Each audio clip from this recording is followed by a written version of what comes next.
अस्सलाम वालेकुम स्टूडेंट्स, आज हम स्टार्ट करेंगे चैप्टर नंबर 13 का next topic which is 13.5 and it is electric field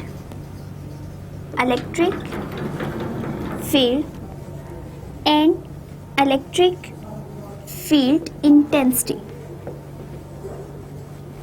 intensity.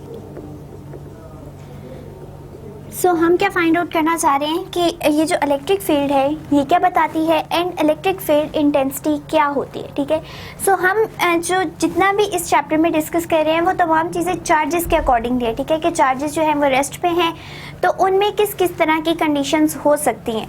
अब चार्जेस जो हैं उनकी कोई ना कोई एक इलेक्ट्रिक फील्ड होती है। ठीक है, जिस तरह ग्रेविटेशनल फील्ड होती है अर्थ के अराउंड, इसी तरह हमारे पास जो चार्जेस हैं उनके अराउंड एक इलेक्ट्रिक फील्ड प्रोड्यूस होती है। तो बेसिकली वो इलेक्ट्रिक फील्ड क्या है हम उसके बारे में इस टॉपिक में डिस्कस करेंगे। एंड देन जिस तरह हमारे पास ग्रेविटेशनल फील्ड इंटेंसिटी आ रही थी, यानी कि उस फील्ड की शिद्दत कितनी है जो ज़मीन के अराउंड पाई जाती है, उसकी शिद्दत को हमने जिस तरह फाइंड आउट किया था या हमने बताया था, उसी तरह से हम देखेंगे कि इलेक्ट्रिक फील्ड इंटेंसिटी भी प्रेजेंट होती है। यानी एक फील्ड तो है लेकिन वो किस हद तक दूसरी चीज़ को अपनी तरफ अट्रैक्ट कर सकती है, कितनी उसकी स्ट्रेंथ है, यानी शिद्दत कितनी है उस फील्ड की, तो उसको बेसिकली हम क्या कहते हैं, इलेक्ट्रिक फील्ड इंटेंसिटी। अब हम स्टार्ट करते हैं इलेक्ट्रिक फील्ड से और हम एक सिंपल सी एग्जांपल से स्टार्ट करते हैं कि लेट्स सपोज हमारे पास एक चार्ज है, वो प्लस का चार्ज भी हो सकता है, प्लस क्यू भी हो सकता है, माइनस क्यू भी हो सकता है। हमने इसकी कोई लिमिटेशन नहीं रखी कि हमें जस्ट यही चार्ज चाहिए, नहीं, हम कोई सा भी चार्ज ले लेते हैं। ठीक है, एंड अब हम कहते हैं कि एक जो बॉडी है अर्थ में प्रेजेंट, ठीक है, वो हर दूसरी बॉडी को अपनी तरफ अट्रैक्ट करती है, लेकिन उनके अंदर इतनी ज़्यादा पावर नहीं होती कि वो ज़्यादा फोर्स से उसको अट्रैक्ट कर सकें, लेकिन जब हम उन्हें प्रोवाइड कर देते हैं तब वो अट्रैक्ट कर भी सकती हैं। ठीक है, इसी तरह से हम कह रहे हैं कि चार्जेस जो हैं वो भी अट्रैक्ट करते हैं एक दूसरे को, लेकिन it depends on the condition के जो अदर चार्ज है उसके ऊपर साइन कैसा है। ठीक है, आइदर वो लाइक चार्जेस हैं वो अनलाइक चार्जेस हैं, ये एक अलग बात आ जाती है। ठीक है, अभी हम क्या डिस्कस कर रहे हैं, हमने जस्ट एक चार्ज लिया है, कोई भी हो सकता है, पॉजिटिव का भी हो सकता है, नेगेटिव का भी हो सकता है। ठीक है, तो इसलिए हम इसको जस्ट क्यू ही लिख लेते हैं कि कोई सा भी चार्ज। ठीक है, अब हम एक चार्ज ले रहे हैं, small point charge Q note. ठीक है, ये नोट जस्ट रिप्रेजेंटेशन के लिए, इसका कोई एज सच मीनिंग नहीं होता। ठीक है, हमने क्या किया, एक पॉइंट चार्ज ले लिया। पॉइंट चार्ज का क्या मतलब होता है कि इसका साइज बहुत बहुत स्मॉल है। ठीक है, अब जो भी पॉइंट चार्ज लेते हैं वो हमेशा लिया जाता है पॉजिटिव। ठीक है, आप यहाँ पे जो भी चार्ज ले रहे हैं उसको आप देख सकते हैं कि वो आप पॉजिटिव रखें या नेगेटिव रखें, लेकिन जो भी हम पॉइंट चार्ज लेते हैं जिसको हम as a test charge use कर रहे हैं उसको हमेशा पॉजिटिव ही लिया जाता है। ये हमारी फिजिक्स के अंदर ही ये रूल है। ठीक है, तो हमने क्या करना है, एक चार्ज है, ठीक है, अब हम जैसे जैसे इसको करीब लाएंगे तो ये इसके ऊपर क्या होगा, कुछ ना कुछ फोर्स लगेगी। जिस तरह आप देखते हैं कि दो मैग्नेट पड़े हों, ठीक है, लेट्स सपोज ये एक मैग्नेट है, एक ये मैग्नेट है, और मैग्नेट के दो पोल्स होते हैं, north pole and south pole, इसी तरह north pole and south pole. ठीक है, अब ये एक जैसे हैं, ठीक है, नॉर्थ पोल के सामने आएगा तो रिपल्शन होगी। ठीक है, ये एक दूसरे से दूर मूव करेंगे। इसी तरह जो है साउथ पोल जब सामने आएगा तभी एक दूसरे को रिपेल करेंगे। अगर यहाँ पे हो साउथ पोल और यहाँ पे हो नॉर्थ पोल तो ये एक दूसरे को क्या करेंगे, अट्रैक्ट करेंगे। यही हमारा यहाँ पे हाल है कि अब जब ये एक क्यू चार्ज पड़ा हुआ है, ठीक है, अब हम इस क्यू नोट चार्ज को, एक टेस्ट चार्ज को इसके करीब ला रहे हैं तो क्या होगा, अल्टीमेटली इसके ऊपर कोई ना कोई फोर्स अप्लाई होना शुरू हो जाएगी। जिस तरह के आपको अगर हम रिपल्शन के केस में देखें, इस तरह से north south and north south, जब आप इन दोनों को एक दूसरे के करीब लाना भी चाहेंगे तो ये एक दूसरे के करीब नहीं आ सकेंगे और आपको खुद ये फील होगा कि इसके दरमियान कोई ना कोई ऐसी फोर्स इस जगह है जो इन दोनों को आपस में मिलने नहीं दे रही। वही केस यहाँ पे होता है, या अगर अट्रैक्शन है तो आपको पता चल रहा होता है कि किसी ना किसी चीज़ ने इसको बहुत तेज़ी से अपनी तरफ अट्रैक्ट किया है, बहुत फोर्स लगा के। तो यही यहाँ पे हमारे पास कंडीशन है कि अगर हम कोई भी चार्ज ले रहे हैं उसके करीब पॉजिटिव पॉइंट चार्ज को लेके आ रहे हैं तो यहाँ पे उसके ऊपर कोई ना कोई फोर्स लगेगी। चूंकि हम यहाँ पे ये बात नहीं कर रहे कि ये पॉजिटिव चार्ज है या नेगेटिव चार्ज है, तो हम ये नहीं कह सकते कि इसके ऊपर जस्ट फोर्स ऑफ अट्रैक्शन ही लगेगी या जस्ट फोर्स ऑफ रिपल्शन ही लगेगी, नहीं, क्योंकि अगर यहाँ पे पॉजिटिव होता तो पॉजिटिव तो रिपेल करने थे। ठीक है, तो यहाँ पे फोर्स ऑफ रिपल्शन होनी थी। अगर ये होता नेगेटिव, ये होता पॉजिटिव, तो फोर्स ऑफ अट्रैक्शन लगनी थी। हर दोनों केस में लगेगी कोई ना कोई, इसके ऊपर एक क्वांटिटी में फोर्स लगेगी, ठीक है। अब वो कब लगना शुरू होगी? अगर लेट सपोज ये चार्ज बहुत दूर पड़ा हुआ है, ठीक है। जिस तरह हम मैग्नेट के केस में देख लें, अगर एक मैग्नेट यहाँ पड़ा हुआ है, एक मैग्नेट यहाँ पड़ा हुआ है, तो बेशक यहाँ पे साउथ है एंड यहाँ पे नॉर्थ है, दोनों एक दूसरे को अट्रैक्ट कर सकते हैं, लेकिन ये ज़्यादा डिस्टेंस होने की वजह से एक दूसरे को अट्रैक्ट नहीं कर पाएंगे। तो हमें क्या करना पड़ेगा? इसको उठा के इसके करीब लाना पड़ेगा। यही चीज़ यहाँ पे कि एक चार्ज, ठीक है, उसकी कोई ना कोई एक ऐसी फील्ड है जिसके हद तक वो अपनी फोर्स को लगा सकता है, ठीक है। तो ये जो इसके अराउंड स्पेस है, ये बेसिकली क्या कहलाती है? इसकी इलेक्ट्रिक फील्ड, ठीक है। तो इस इलेक्ट्रिक फील्ड के अगर बहुत ज़्यादा दूर, यहाँ पे डिस्टेंस ज़्यादा है, आर डिस्टेंस को शो करता है, ठीक है। अगर क्यू नोट का डिस्टेंस इससे बहुत ज़्यादा है तो यहाँ पे ये इतनी फोर्स नहीं लगा पाएगा, ठीक है। लेकिन अगर हम इसी क्यू नोट को उठा के इसके करीब लाना शुरू कर दें, ठीक है, यहाँ तक ले आए तो इसके ऊपर थोड़ी थोड़ी फोर्स लगना शुरू हो गई। हम इसको और करीब ले आए, थोड़ी ज़्यादा फोर्स लगने लग गई। अब इससे भी ज़्यादा करीब ले आए हैं, यानी इसके फील्ड के अंदर ले आए हैं, तो इसके ऊपर बहुत ज़्यादा फोर्स जो है वो एग्जर्ट होगी। तो हमारा इलेक्ट्रिक फील्ड क्या कहते हैं? हमारा इलेक्ट्रिक फील्ड यही है कि स्पेस जो अराउंड द चार्ज है और वो क्या करे, कोई ना कोई इलेक्ट्रोस्टैटिक फोर्स एक्सर्ट करे ऑन अ पॉइंट चार्ज, तो उस फील्ड को क्या कहते हैं? उसको कहा जाता है electric field. So electric field की डेफिनेशन क्या बनी? The space around which the charge exerts electrostatic force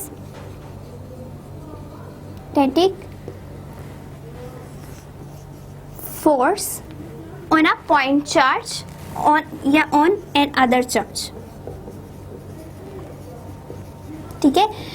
तो ये स्पेस, ये जो आपको नज़र आ रही है, जो इसको डॉटेड लाइन से शो किया गया है, इस स्पेस के अंदर रहते हुए अगर ये क्यू दूसरे के ऊपर, क्यू जो हमारा अदर चार्ज है उसके ऊपर फोर्स एक्सर्ट कर रहा है, ठीक है, तो वो हमारा क्या कहलाएगा? ये हमारा रीजन कहलाएगा, that is the electric field, ठीक है।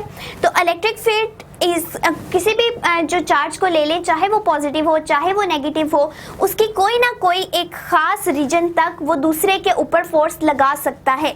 अगर इस पॉइंट को हम दूर ले जाएं तो क्योंकि ये एक स्पेसिफाइड रीजन होता है, ठीक है, ये ज़्यादा दूर तक नहीं फैला होता, इसलिए अगर इस रीजन से हम क्यू को बाहर ले जाते हैं तब ये चार्ज इसके ऊपर फोर्स एक्सर्ट नहीं कर सकेगा, ठीक है। तो हमने क्या कहना है कि वो रीजन जहां पे ये क्यू चार्ज दूसरे क्यू के ऊपर फोर्स एक्सर्ट कर सकता है, वो हमारा क्या कहलाता है? Electric field. सो यहाँ हमने डिस्कस कर लिया कि इलेक्ट्रिक फील्ड क्या होता है। अब हम नेक्स्ट टर्म की तरफ आ जाते हैं, which is electric field intensity. So electric field जो ये स्पेस है, ठीक है, ये स्पेस में क्या हो रहा है कि हमारे पास क्यू नोड के ऊपर कोई ना कोई फोर्स जो है वो अप्लाई होगी, चाहे वो फोर्स ऑफ अट्रैक्शन हो या रिपल्शन। अब देखिए यहाँ पे अगर हम क्यू को इस जगह लेके आते हैं, ठीक है, तो ये फोर्स जो लगाएगा, चूंकि इसका रीजन इतना है, अब इसके करीब जैसे जैसे आएगा तो फोर्स थोड़ी कम लग रही है, ठीक है। अगर ये थोड़ा इधर आ रहा है फोर्स ज़्यादा लग रही है, इस जगह पे आ गया और ज़्यादा लग रही है, इस जगह पे आ गया तो और ज़्यादा लग रही है, ठीक है। यानी इसका मतलब है कि ये जो फील्ड है इसमें हर जगह पे फोर्स लगने की शिद्दत डिफरेंट है, ठीक है। लेट सपोज अगर आप देखें कि बहुत ज़्यादा डिस्टेंस पे खड़े में, आप इधर खड़े में, ठीक है, कोई आपका फ्रेंड इधर खड़ा हुआ है, ठीक है, तो आप उसको खींचना चाह रहे हैं, आपने अपना जो है स्ट्रेच किया आर्म को और इसको भी किया, तो आपको बहुत ज़्यादा फोर्स लगानी पड़ी है उसको खींचने के लिए, ठीक है। अगर वो थोड़ा सा करीब आ गया है, ठीक है, तो आप इधर ही हैं, आप थोड़ी कम फोर्स लगाएंगे क्योंकि आपको ज़्यादा स्ट्रेच नहीं करना पड़ रहा आर्म, ठीक है। फिर क्या हो, अगर आप फिर इधर हैं और फ्रेंड इधर आ गया है तो आपको थोड़ी अपने ज़्यादा बाजू को स्ट्रेच नहीं करना पड़ेगा, बल्कि आप ज़्यादा पावर से उसको अपनी तरफ खींच सकोगे। इसी तरह अगर वो बहुत करीब है तो आप बहुत तेज़ी से उसको अपनी तरफ खींच सकते हो, एक झटका दे सकते हो, ठीक है। यही केस यहाँ पे है कि अगर वो दूर है तो उसके ऊपर फोर्स कम लग रही है, वो करीब आता जा रहा है तो फोर्स ज्यादा लगती जा रही है। इसका मतलब यहाँ पे फोर्स जो लग रही है उसकी भी कोई ना कोई एक स्ट्रेंथ है, शिद्दत है, ठीक है। तो that strength is basically called the electric field intensity, ठीक है। So the strength of electric field की स्ट्रेंथ जो है वो क्या कहलाती है, वो हमारे पास बेसिकली कहलाती है इलेक्ट्रिक फील्ड इंटेंसिटी, ठीक है। सो क्या होगा कि हर पॉइंट पे जैसे जैसे हम Q को आगे की तरफ मूव करवाएंगे, इस फील्ड की तरफ लाना शुरू करेंगे, टुवर्ड द फील्ड हम मूव करेंगे, तो क्या होगा, इस चार्ज के ऊपर उतनी ही शिद्दत की फोर्स लगना शुरू हो जाएगी, ठीक है। लेट्स सपोज अगर ये यहाँ पे पड़ा है तो ये बहुत कम है, ठीक है, इवन ये लगा ही नहीं पा रहा, उसको अपनी तरफ अट्रैक्ट नहीं कर पा रहा। हम जैसे जैसे करीब लेके आए हैं उसको, तो आहिस्ता आहिस्ता वो फोर्स ज़्यादा होती गई, एंड जैसे ही फील्ड में आया तो उस फील्ड ने उसके ऊपर Q चार्ज के ऊपर बहुत ज़्यादा फोर्स लगाना शुरू कर दी। इसका मतलब है कि ये जो हमारे पास इलेक्ट्रिक फील्ड बना है इसकी कोई ना कोई स्ट्रेंथ है, ठीक है। सो वो स्ट्रेंथ बेसिकली हमारे पास क्या कहलाती है, इलेक्ट्रिक फील्ड इंटेंसिटी। अगर हम फाइंड आउट करना चाह रहे हैं कि इलेक्ट्रिक फील्ड इंटेंसिटी क्या है और किस तरह फाइंड आउट की जा सकती है, सो इसकी जो हमारी बुक में एक सिंपल सी डेफिनेशन गिवन है, that is electric field intensity equals to force पर यूनिट चार्ज, ठीक है। तो हम क्या बात कर रहे थे कि ये जो Q नोड है इसके ऊपर फोर्स कम लग रही है, ठीक है, ये यहाँ तक फोर्स लगा ही नहीं पा रहा। यहाँ मूव करेंगे, इसके ऊपर अब फोर्स ज्यादा लगना शुरू हो गई, इधर आ गए, यहाँ पे फोर्स ज्यादा लग रही है। इसका मतलब ये जो फोर्स हम देख रहे हैं कि ये Q चार्ज इसके ऊपर लगा रहा है ओवर Q नोड, यानी कोई भी पॉइंट चार्ज के ऊपर जितनी फोर्स लग रही है ये हमारी क्या कहलाती है, इलेक्ट्रिक फील्ड इंटेंसिटी।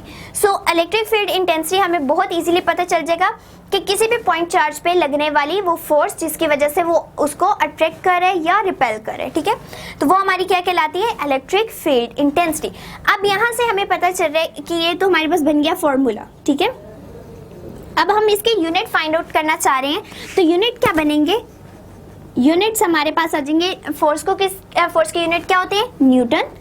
चार्ज के यूनिट क्या होते हैं, कूलम। सो हमारा जो बनेगा unit that will be Newton पर कूलम, ठीक है। तो ये हमारा क्या बन जाएगा, इलेक्ट्रिक फील्ड इंटेंसिटी का यूनिट, जिसको न्यूटन पर कूलम कहा जाता है, ठीक है। अब हम क्या देख रहे हैं कि ऐसा भी तो हो सकता है कि हमें किसी एक पॉइंट पे F गिवन हो, ठीक है, या E गिवन हो और हमें F फाइंड आउट करना हो, ठीक है। तो जैसे जैसे हम पॉइंट चेंज करते जा रहे हैं, लेट्स सपोज अगर यहाँ पे पहले हम इसको रेफरेंस पॉइंट ले रहे थे कि यहाँ पे Q पड़ा हुआ है, तो यहाँ पे लगने वाली फोर्स डिफरेंट थी, अब यहाँ पे डिफरेंट है। सो हमारी जो इलेक्ट्रिक फील्ड इंटेंसिटी है वो डिपेंड करती है कि हमारा चार्ज किस पोजीशन पे पड़ा हुआ है, ठीक है। सो पोजीशन बहुत ज्यादा डिपेंड करती है कि किसी एक पॉइंट पे पड़ा होना चाहिए। सो इसी तरह से अगर हमें फोर्स फाइंड आउट करनी है कि इस चार्ज के ऊपर कितनी फोर्स लग रही है जब वो इतनी फील्ड के अंदर प्रेजेंट है, फील्ड इंटेंसिटी इतनी है, तो हम सिंपली क्या करेंगे, फोर्स फाइंड आउट करनी है तो फोर्स को सेपरेट आउट कर लेते हैं, तब हमारे पास क्या फॉर्मूला बन जाएगा, EQ नोट। सो इस फॉर्मूला के अकॉर्डिंग हम क्या फाइंड आउट कर सकते हैं कि किसी भी पॉइंट चार्ज के ऊपर कितनी फोर्स एक्सर्ट हो रही है, ठीक है। सो ये तो हमने डिस्कस कर लिया कि इलेक्ट्रिक फील्ड इंटेंसिटी क्या थी, और अगर हम फोर्स को फाइंड आउट करना चाह रहे हैं किसी एक पॉइंट पे, ठीक है, तो हम उसको भी बहुत इजीली फाइंड आउट कर सकते हैं। नेक्स्ट थिंग जो हमारी मेजर थिंग है कि इलेक्ट्रिक फील्ड किस पे डिपेंड कर रही है, फोर्स पे, ठीक है। और फोर्स हमारे पास क्या है, एक वेक्टर क्वांटिटी, ठीक है। सो जो भी वेक्टर क्वांटिटी है, यानी फोर्स हमारी वेक्टर क्वांटिटी है, तो हमारी इलेक्ट्रिक फील्ड इंटेंसिटी भी एक वेक्टर क्वांटिटी होगी। और वेक्टर क्वांटिटी होने का क्या मतलब है कि इसकी कोई ना कोई डायरेक्शन जरूर होगी, और इसकी कौन सी डायरेक्शन होगी, क्योंकि ये फोर्स पे डिपेंड कर रहा है, तो इलेक्ट्रिक फील्ड इंटेंसिटी की डायरेक्शन भी वही होगी जो फोर्स की डायरेक्शन होगी, ठीक है। फोर्स अगर बाहर की तरफ लग रही है तो इलेक्ट्रिक फील्ड क्या होगी, वो भी बाहर की तरफ होगी, ठीक है, इस तरह से होगी। अगर फोर्स जो है वो इनवर्ड लग रही है तो क्या होगी, इलेक्ट्रिक फील्ड इंटेंसिटी की डायरेक्शन भी क्या है, सिमिलर टू द फोर्स है, ठीक है। तो दोनों एक दूसरे पे जो डिपेंड कर रहे हैं इसका मतलब है, और ये फोर्स भी वेक्टर क्वांटिटी है तो E भी वेक्टर क्वांटिटी होगा, एंड E की जो डायरेक्शन है वो किस तरह से मेजर की जा सकती है, जो कि F की डायरेक्शन होगी, ठीक है। अगर F की डायरेक्शन जिस साइड पे भी है इलेक्ट्रिक फील्ड उसी तरफ को बनेगी। अब जो हमारा लास्ट पॉइंट रह गया है डिस्कस करने वाला, वो ये है कि अगर लेट सपोज हम किसी भी पॉइंट चार्ज को मूव करवा रहे हैं, यहाँ पे हम देख लेते हैं, ये फील्ड बन रही है, ठीक है, ये क्यू चार्ज है। अगर हम क्यू नोड फ्रीली मूव करवा रहे हैं, उसको हम प्रेशराइज नहीं कर रहे कि वो इस डायरेक्शन में मूव करे, वो इस डायरेक्शन में मूव करे, तो वो किस तरफ मूव करेगा, वो हमेशा उसके लिए ज़्यादा प्रेफरेबल ये होगा कि वो इलेक्ट्रिक फील्ड इंटेंसिटी की डायरेक्शन में मूव करे, ठीक है। सो ये जो हमारा क्यू है इस पे डिपेंड करता है कि हमारी इलेक्ट्रिक फील्ड किस तरह की होगी, ठीक है, इंटेंसिटी किस तरह की होगी, वो उसकी डायरेक्शन किस तरफ होगी, फोर्स की डायरेक्शन जहाँ पे होगी इलेक्ट्रिक फील्ड इंटेंसिटी भी उसी डायरेक्शन में होगी। एंड जिस डायरेक्शन में इलेक्ट्रिक फील्ड इंटेंसिटी होगी, अगर हमारा क्यू नोड को फ्रीली मूव करवाया जाए तो वो हमेशा किस डायरेक्शन में मूव करेगी, इलेक्ट्रिक फील्ड इंटेंसिटी की डायरेक्शन में मूव करेगी, ठीक है। सो ये हमने डिस्कस कर लिया कि इलेक्ट्रिक फील्ड क्या होता है एंड इलेक्ट्रिक फील्ड इंटेंसिटी क्या होता है। अब हम मूव करते हैं अगले टर्म की तरफ के इलेक्ट्रिक फील्ड लाइंस, ठीक है। अब चूंकि हम इलेक्ट्रिक फील्ड इंटेंसिटी की बात करें, शिद्दत की बात करें, अब हम क्या कर सकते हैं, इलेक्ट्रिक फील्ड को रिप्रेजेंट कर सकते हैं बाय ड्रॉ द लाइंस। जिस तरह हम लेंसेज के केस में पढ़ते थे तो हम रे डायग्राम बना लेते थे, इसी तरह से हम यहाँ पे भी जो है डिफरेंट चार्जेस की इलेक्ट्रिक फील्ड को बता सकते हैं बाय ड्राइंग द लाइंस, और जितनी लाइन ज़्यादा होंगी हमें उससे इंटेंसिटी का खुद ही पता चल जाएगा, ठीक है। तो अब हम उसके लिए ड्रॉ कर लेते हैं। एंड ये जो सिस्टम है ये हमारा माइकल फैराडे ने हमें दिया था। एंड उन्होंने किस तरह से दिया कि अगर प्लस क्यू चार्ज है, ठीक है, कोई भी चार्ज है प्लस क्यू चार्ज है, इसको स्मॉल से भी रिप्रेजेंट कर सकते हैं, ठीक है। सो उसकी इलेक्ट्रिक फील्ड लाइंस किस तरह की होंगी, इट इज ऑलवेज आउटवर्ड, ठीक है, ये इस तरह की होती है। यानी कि अब अगर हम इलेक्ट्रिक फील्ड इंटेंसिटी का फॉर्मूला देखें, E = F/Q, तो हमने ये बात की थी कि इलेक्ट्रिक फील्ड इंटेंसिटी की डायरेक्शन वही होगी जो फोर्स की होगी, ठीक है। तो अगर हम क्यू नोड को इस तरफ मूव करवा रहे हैं तो उसके ऊपर किस तरह को फोर्स लग रही है, आउटवर्ड फोर्स लग रही है, ठीक है। सो इलेक्ट्रिक फील्ड इंटेंसिटी हमेशा किस फोर्स डायरेक्शन में होगी, फोर्स की डायरेक्शन में। एंड हमारा जो पॉजिटिव चार्ज है उसकी फील्ड लाइन किस तरह ड्रॉ की जाती है, वो आउटवर्ड ड्रॉ की जाती है, ठीक है। अगर हम नेगेटिव क्यू चार्ज ले रहे हैं तो उसकी हमेशा इनवर्ड ड्रॉ की जाती है, ठीक है, इस तरह से। अब अगर हम देखें ये पॉजिटिव चार्ज है, ठीक है, अगर हमने ये जस्ट कह दिया कि ये इलेक्ट्रिक फील्ड लाइंस है, ठीक है, अगर हम इसकी इंटेंसिटी को शो करना चाह रहे हैं तो जितनी लाइंस ज़्यादा होंगी इसका मतलब है इसकी स्ट्रेंथ उतनी ही ज़्यादा है, ठीक है।